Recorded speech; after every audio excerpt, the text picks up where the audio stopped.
un point faible, quoi. Tu vois, moi, quoi. Donc, aussi, je lance ces messages, si jamais, net, point faible, mon, quoi. C'est pas, on a vidéo du Joe Didi, woni vraiment raison que net, quoi. Pour halat, peut-être, quoi. Déjà, en même temps, je profite, par exemple, Paco Lénier,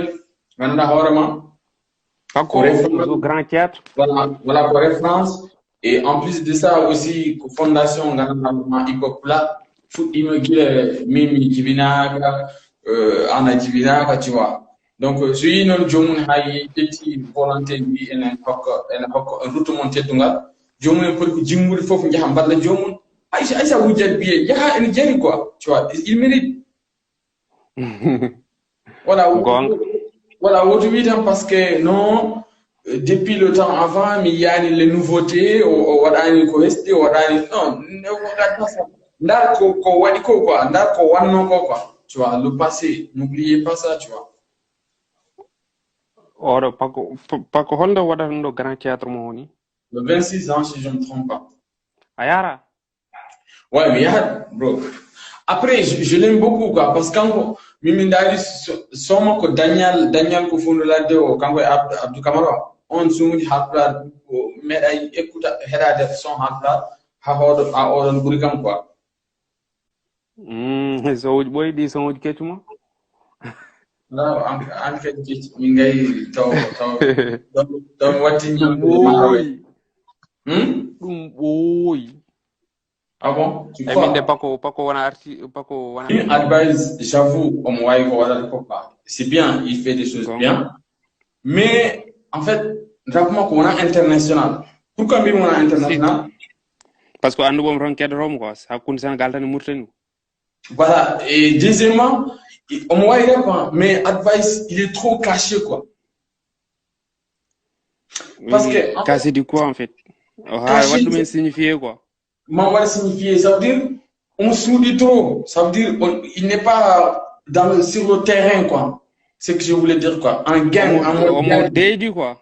On me dit quoi, parce qu'on n'est pas en mode, on est en gain, quoi. Ça veut dire que jeune, talentueux, Baro représente Ghetto. En plus, côté aussi, j'avoue, ces textes, c'est aussi un peu banal amour. Mais comme l'exemple, exemple chanteur Barnon, quoi. Tu vas comprendre, quoi. Afrique, ouais, comme, pardon. Dip. Le rappeur sénégalais, là. Dip. Merci. Dip. advice burndande dip kadi ko murtani Sénégal gambirande hedoro. Non, mais quand même. Après Sénégal bur murtani hewde yimbe. Attention. Be mbayira advice. Non, dip pour advice. Écoute-moi bien. Dip pour advice source de quoi? Dip pour advice source de. Pourquoi bim non? Parce qu'on voyait à Dakar plein de gens, on voit des clips.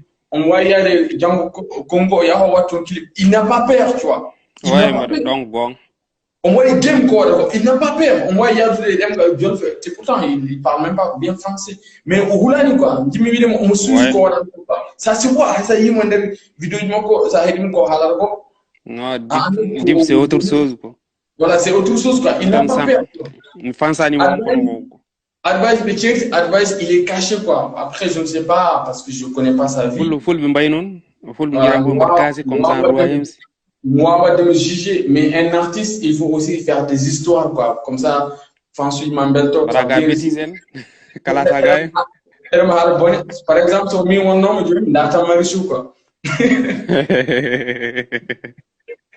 Manam Fou Malade, où il faut dire album, t'as fait plat. Et puis, mais du demen diaprom. Du demen kango maro jogi connexion tan on kan ko wadar quoi. Attention quoi direct kala. Je m'en bats les couilles. Allah wayo nana. Non, parce qu'en fait, c'est vrai, andi kango e DJ Dou, nyanen yina hambi me wada décision mi jabo après mbi ça sert à rien. Alandi on a yidu on a l'union tan ko dilli fofu dar hala quoi. DJ Dou apparemment mi on m'a dit on m'a corrigé waji baddo komi je ɗemgal pulaar neɗɗo o ɓurma wonde pullo 100%. je fulɓe ene toña fulɓe mbiya wottoñ c'est konori ala en fof ko boni ko te wona iso waɗani te yennani fulɓe nuskani fulɓe haali tan waɗi tan ko hay tubakoɓe mbaɗa ɗum tubakoɓe sen mbaɗa komi jiɓe puɗɗorɗo ko yummaɓe accent africain ɓe mbaɗa l'accent africain eɗen jiiɗu men onon jimɓe on kullorede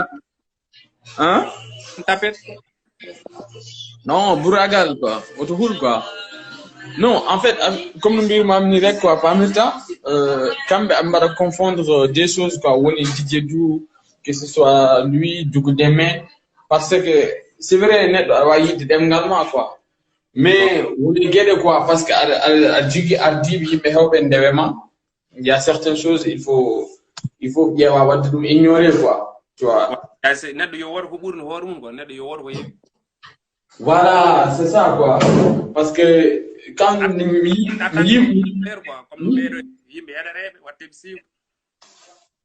voilà c'est ça parce que si les gens ont tout suivi il faut que des fois mbaɗa réfléchir quoi ganda woni gueɗe en jari haalde woni gueɗe jarani haalde quoi tu vois won gueɗe jarani haalde mais kamɓe ɓe cikkat soɓe kandani tan c'est comme si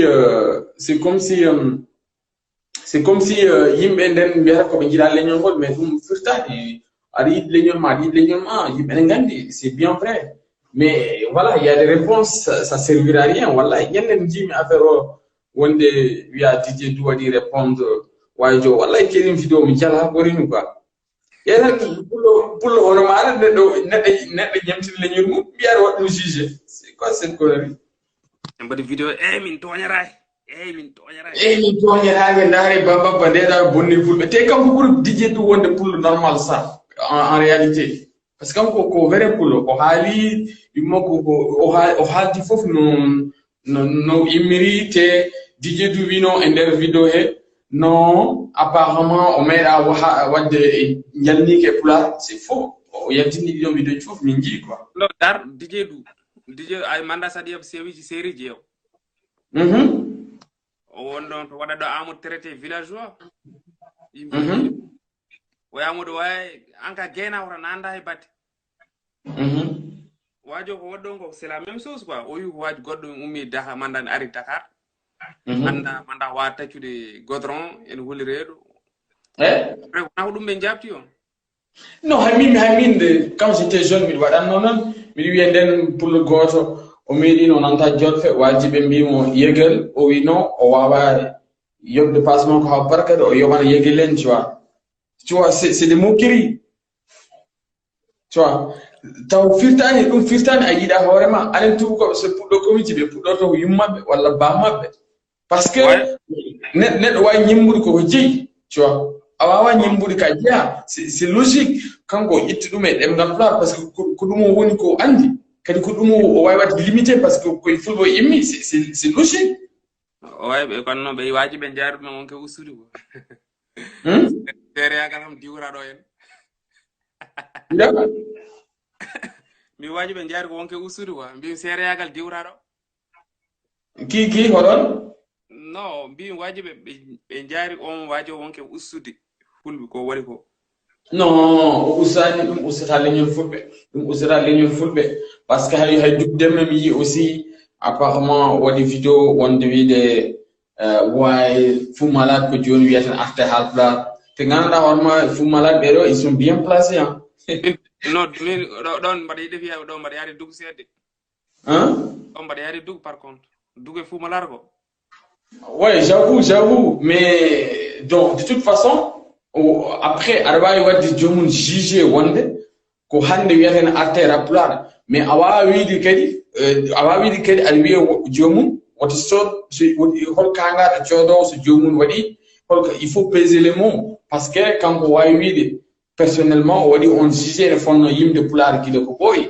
mais o wawa wadde jugé wonde wiide yimɓe coodata par ce que tout le monde yimɓe fof mbawi yidde ɗum wote kanko ne wawi taw ene ko yiɗa mais woɓɓe jiɗi o pose question o wiya hol coodo album hol coodo mais c'est ça ay Fou Malade yeeɓi interview mo non o wi est ce que yimɓe ɓe ko hangaɓe tawan cooda album ma mara nden koɓe hangaɓe quoi mara fulɓe nden ko hangaɓe non c'est simple fulɓe kay kanko fonno wiide nous on est kanko fonno wiide nous on est de belle sa nangi min nanguma sa woppi min goppuma saka atte amen bienvenue soko so tawi ko jolfuto gonda keddo amen ko dum woni haara kono a wawi jomum a yabba haaro elle ko an jeegal ngal c'est pas possible kanko jeegal kanko jogi porte parole mamat ko oh là là jon kala a geni débat Maman Actor, ouais, comme ko balade way France.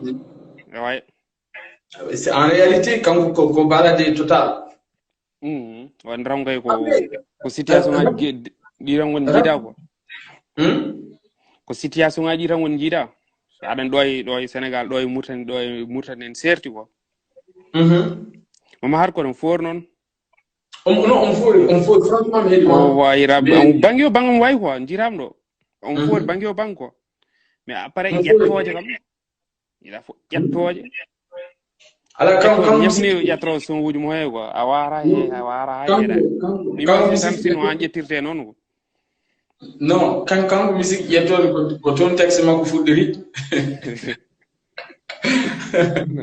on kaldo godi tan ngay jetto kam franchement min gam le jour mo wi on waran so wi on waran clash notamment ho para mi yo ha furo yidi yo ber ko parce que quand vous avez une clash, c'est pas juste en ordre. Hajina ma kejara wala souffrance quoi. Voilà, bar jina maro yimbour ma fo jetro. C'est ça le problème. Quand hajina ma yato baba bi jaw mi man so sare ko ber baba woni. Il est chaud en tout cas. Baba bi nabe. En tout cas, dans le rap là quand même, j'ai regardé beaucoup de rappeurs là, me dit réserver, me dit aussi analyser tout quoi. Mais rappel nalda hoore ma dan jogare forme juste kam ko bewdo akka quoi mais on a la flow voilà bewdo akka no manki won professionnel quoi après on jogi manda hol no wirno on jogi isti rappeur mo wodi kono xam yimde hom rappeur ma e dara wawa ndari so mo classe o yi gacce natti do nyelmande smay quoi on jalli musique quoi quand way classe quand aita may liste pia aita may liste alani bro clash hedro ko bianda ko jomun en wuri me wadani kanko wi ko be mayi